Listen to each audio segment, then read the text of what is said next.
কিরে বাঙালি জাতি, আমরা বিটিএসকে ভালোবেসেছি, তাই আমরা বস্তির ছেলে মেয়ে একজন মুসলিম অন্য ধর্মের মানুষকে ভালোবাসতে পারে না, তাহলে হারাম। এখন কি বলবে? এখন যে বাঙালি মানুষ সে দেশে মাটি কাঁপাচ্ছে, যে দেশে জোর গলায় কথা বলা যেত না, যেখানে আমার নবী ঘুমিয়ে আছে, যারা মুসলিম হয়েও এরকম করেছে, এগুলো কি হারাম না? কি বলবো, ওরা অন্য ধর্মের হয়েও আমাদের ধর্মকে অনেক রেসপেক্ট করে, আর আমরা মুসলিম হয়েও নিজের ধর্মকে সম্মান দিতে পারি না।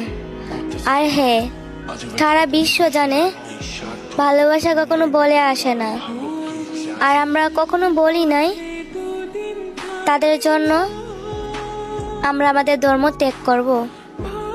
শুধু এতটুকু জানি, নিজের অজান্তেই তাদেরকে বড্ড ভালোবেসে ফেলেছি।